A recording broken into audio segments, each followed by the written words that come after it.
Part of that sounds like some sort of museum, some sort of memorial to remember what happened will be created, looking ahead to the future there.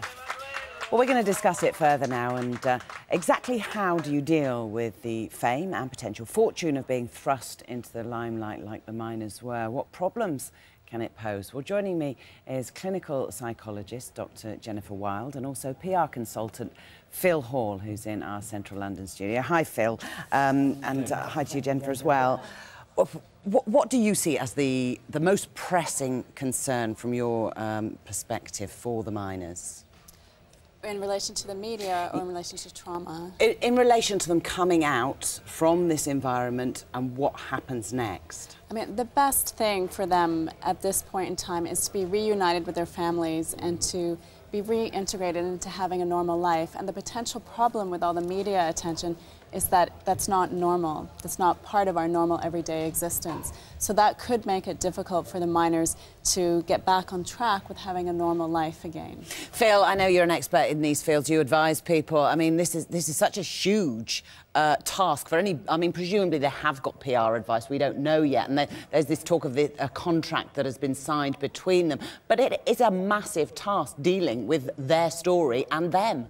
Very difficult indeed, and I think the President's clearly taken it from being a romantic hero story, hasn't he, to a historical significant story, because he's now saying the whole state of the nation is going to change as a result of this episode. So in many ways he's making the media spotlight even greater. I mean, there'll be film studios sort of climbing over each other to try and make a movie about this, and I think that is going to be a problem. And you see it regularly, that people, when they hit the headlights of publicity, they enjoy it initially. I think we saw yesterday on Sky one of the mothers saying, well, I hope my son's going to enjoy this and milk it and reap the benefits from it. But actually, I think, as your other guest is saying, there are real downsides, because once you've enjoyed this excitement and the red carpet and meeting presidents and heads of state, when it suddenly is taken away from you, it can have a very dramatic effect on you.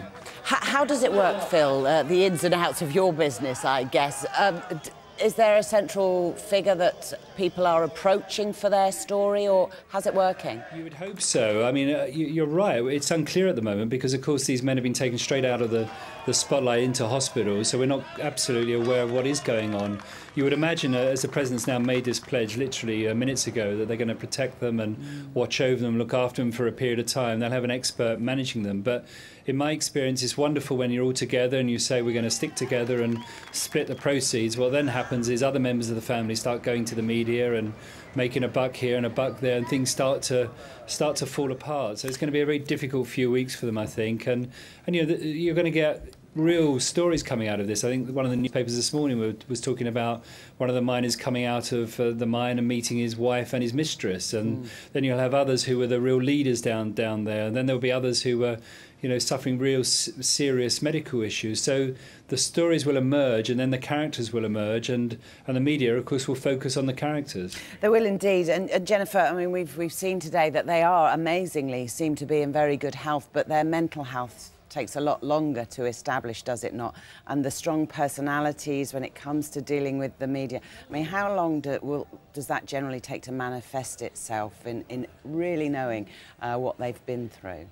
I think we won't know for sure if they've developed post-traumatic stress disorder for at least a month. So in the month after a trauma, it's very normal to have unwanted memories, to feel very alert, jumpy, to avoid any kind of trauma reminders, which would be from these miners being in an enclosed space. If they have those types of symptoms after a month, and they're persisting and they're causing a lot of interference, then they have post-traumatic stress disorder potentially, and they'll need intervention. Add to that the stress of lots of media attention, and it could complicate the picture for these miners.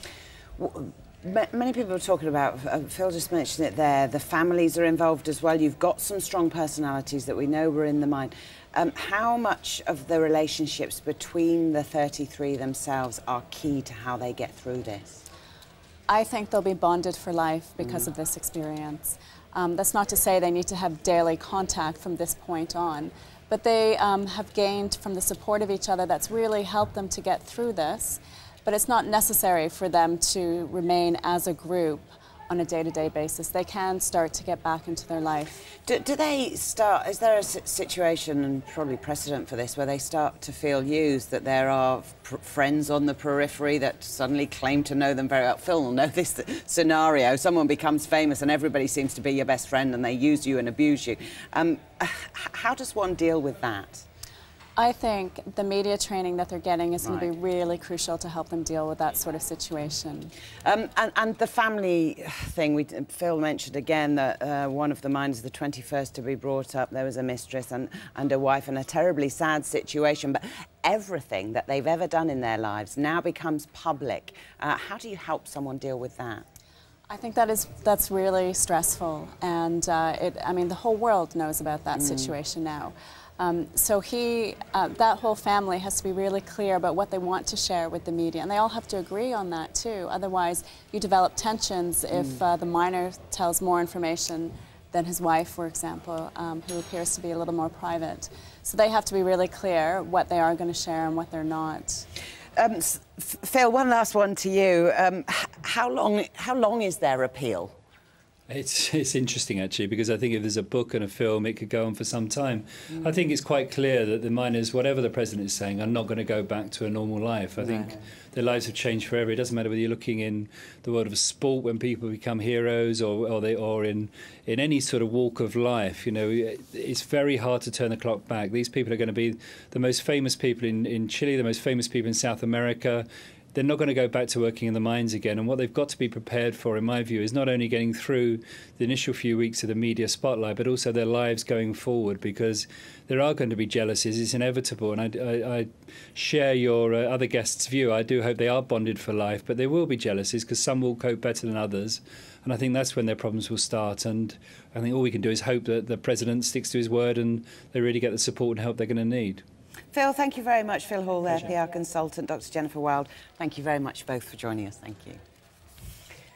Stay with us here on Afternoon Live. Coming up next, why David Cameron said this man can help terminate the deficit.